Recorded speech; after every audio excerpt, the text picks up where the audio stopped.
జై శ్రీరామ్. అందరికీ నమస్కారం. వెల్కమ్ టు న్యూస్ అఖండ. నేను మీ కస్తూరి శ్రీధర్.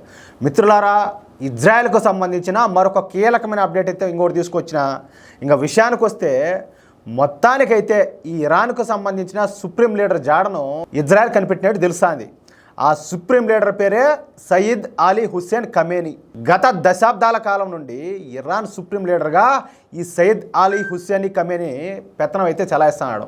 వీడొక మత పిచ్చి పట్టినటువంటి అతి పెద్ద జాంబీ అని చెప్పుకోవచ్చు. గత సంవత్సరం ఇజ్రాయెల్ పైన హమాస్ తీవ్రవాద సంస్థ చేసిన దాడికి వ్యూహరచన చేసింది ఈ ఇరాన్ సుప్రీం లీడర్ అయినటువంటి అలీ హుస్సేన్ ఖమేనీయే. ఈ విషయాన్ని ఇజ్రాయెల్ అయితే పసిగట్టింది. అందుకే సరిగ్గా అక్టోబర్ 7వ తారీఖున ఇరాన్ సుప్రీం లీడరు ఈ సయీద్ అలీ హుస్సేన్ ఖమేనీను లేపేసేదానికి ఇజ్రాయెల్కి సంబంధించిన గూఢాచార సంస్థ అయినటువంటి మొసాద్ అయితే పక్కాగా ప్లాన్ వేసింది. ఇక్కడ అందరికి తెలుసో లేదో కానీ మొసాద్ అంటే ఇజ్రాయెల్కు సంబంధించిన రహస్య గూఢాచార సంస్థ.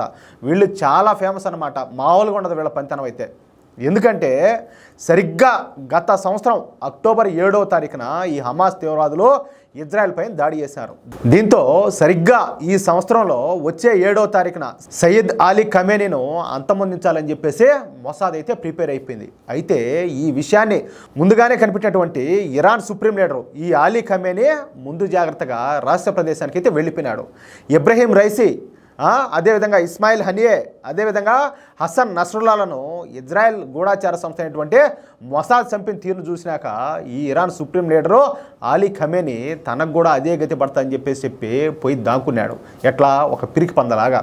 అయితే ఇరాన్ అంతు చూస్తామని నిన్న ఇజ్రాయెల్ ప్రధాని బెంజమిన్ నెతన్యాహు శపథం చేయడంతో మరింత భయపడిపోయినటువంటి Iran supreme leader Ali Khamenei ఇప్పుడు రహస్య ప్రదేశం నుంచి మరింత రహస్య ప్రదేశానికి పారిపోయినాడంట.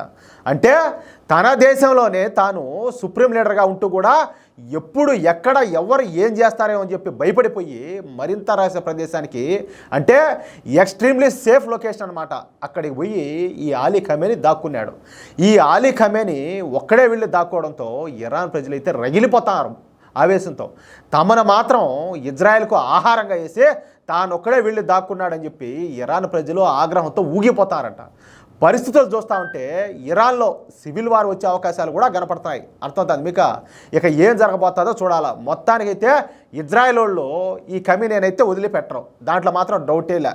మీకు గనక ఈ న్యూస్ కనుక నచ్చినట్లయితే, అదేవిధంగా నేను చెప్పింది కరెక్ట్ అని మీరు భావిస్తే ఈ న్యూస్ను తప్పనిసరిగా నలుగురికి షేర్ చేయండి. అదేవిధంగా మీ యొక్క అమూల్యమైన అభిప్రాయాలను ప్రతి ఒక్కరు కూడా కామెంట్ రూపంలో తెలియజేయండి. జై శ్రీరామ్.